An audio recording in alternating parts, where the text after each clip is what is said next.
Good morning. This is the time of English online class. Today we study English Reader Honeydew, chapter number 10, The Great Stone Face, part 2. This is the last lesson of English Reader. Yesterday I have already taught The Great Stone Face, part 1. The Great Stone Face is a beautiful story of a prophecy that comes true. Ernest, the child, was also told a prophecy by his mother about the great stone face. He was convinced that someday the man with the likeness of the stone face would appear in the village. He waited on and until he grew old. आपने कल पढ़ा था कि ये जो एक story है वो एक मिथिकल है और इसमें ये बताया गया था कि उसकी मदर बताती है कि एक प्रोफेसी एक भविष्यवाणी हुई है कि ये जो चट्टान है, पत्थर है कि चट्टान है, दूर से जो दिखती है वो एक फेस की तरह दिखती है और एक समय ऐसा आएगा कि जब उस फेस वाला इंसान इस घाटी में आएगा, इस वैली में आएगा। और अर्नेस्ट जो है वो एक बच्चा है जो इस प्रोफेसी को अपनी मदर की बात को मानता है और आज तक उसका इंतज़ार कर रहे हैं। Let's read the story. Many years passed. Ernest was now a man of middle age. To his neighbors, who never suspect that he was anything more than an ordinary and familiar face. ये जो कहानी है उसको बहुत साल हो गए। Ernest जो था एक मिडिल एज का आदमी, अधेड़ हो गया था और उसके जो नेबर थे, पड़ोसी थे, वो बस इतना ही जानते थे कि ये एक जाना पहचाना चेहरा और साधारण सा इंसान है। He was only humble and hard working. Humble मतलब होता है बहुत दयालु, बहुत विनम्र है और बहुत कड़ी मेहनत करने वाला है। दो थॉटफुल पर्सन और बहुत अच्छे विचार रखता है।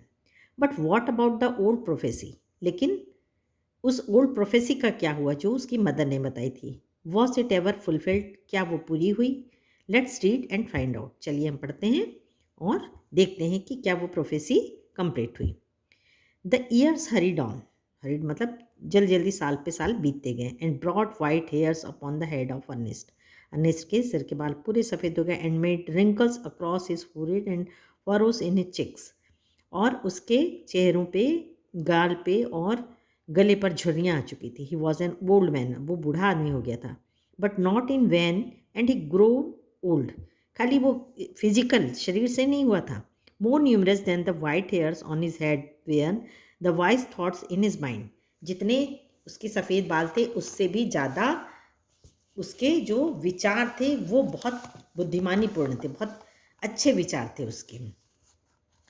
And Ernest had keys to be obscure, unsought for, undesired had come the fame which so many seek. He had become famous beyond the limit of the valley. और उसकी इन्हीं जो गुडविल थी, उसकी जो खासियत थी, उसकी जो क्वालिटीज़ थी, उसके कारण वो खाली वैलीज़ में नहीं बल्कि वहाँ के दूसरी जगह के लोगों में भी बहुत फेमस हो गया था। College professors and even the active men of cities came from for to see and converse with Ernest. तो कॉलेज के प्रोफेसर और जो बुद्धिमान लोग थे शहर के वो आते थे उससे मिलने, देखने और उससे बातें करने के लिए। And he received them with gentle sincerity and spoke freely with them of what ever came upper most. और वो सबसे बहुत अच्छे से, ईमानदारी के साथ अच्छे से बात करता था और जो उसके दिल के करीब रहता था, जो उसके विचारों से प्रभावित होता था, उससे बड़ी आज़ादी से बात करता था। While they talk together his face would brighten unawares and shine upon them as with a mild evening light. और जब वो बात करता था तो उसके चेहरे में ऐसी चमक रहती थी, ऐसी ग्लो करता था जैसे कि शाम के समय हल्की लाइट होती है। कितनी अच्छी कंपेयर किया है उस राइटर ने। While Ernest had been growing old, जब अर्नेस्ट बूढ़ा हो गया, God had granted a new poet to this earth, तो एक इस दुनिया में एक बहुत अच्छा कवि आया। He too was a native of valley, वो भी कहाँ का था? वैली का था।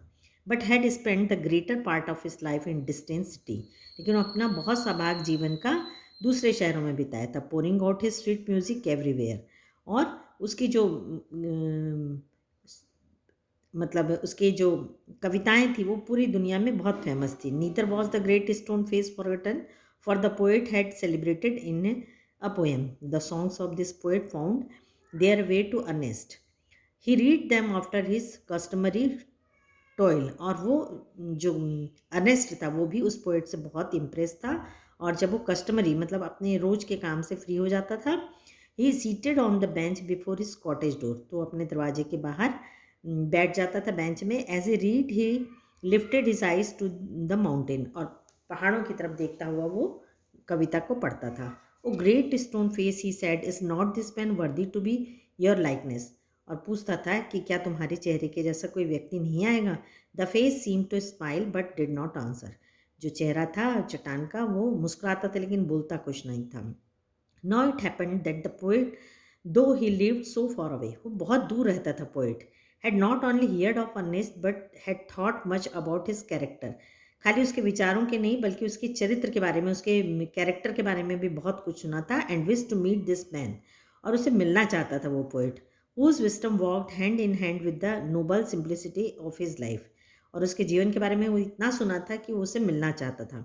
वन समर डे, और गर्मी के दिन में एक दिन, therefore he arrived at Ernest door, और वो अर्नेस्ट के दरवाजे पे पहुंच जाता है। कौन पहुंच जाता है? पोएट पहुंच जाता है। Where he found the good old man holding a book in his hand, वो देखता है कि एक बूढ़ा आदमी अपने हाथों में किताब लिए बैठा है। Which he read and then with the finger between the leaves, और उसके बुक के बीच में उंगलियां दबी हुई हैं और वो उसको पढ़ रहा है। Look longingly at the great stone face, और बड़े प्यार से ग्रेट स्टोन फेस को देख रहा है। Good evening said the poet, poet बोलता है good evening. Can you give a traveller a night shelter, क्या तुम इस यात्री को रात भर आश्रय दे सकते हो? शेल्टर मतलब विश्राम दे सकते हो। ग्लैडली, हाँ बिल्कुल, खुश होकर बोलता है, answered Ernest. And then he added smiling, और मुस्कुराता है, I think I never saw the great stone face look so hospitably at a stranger. Hospitably, hospitably मतलब होता है दयालुता से, बहुत विनम्र होकर। कि वो बोलता है कि ऐसा कोई भी अजनबी अभी तक के मैंने इतने प्यार से आते हुए नहीं देखा।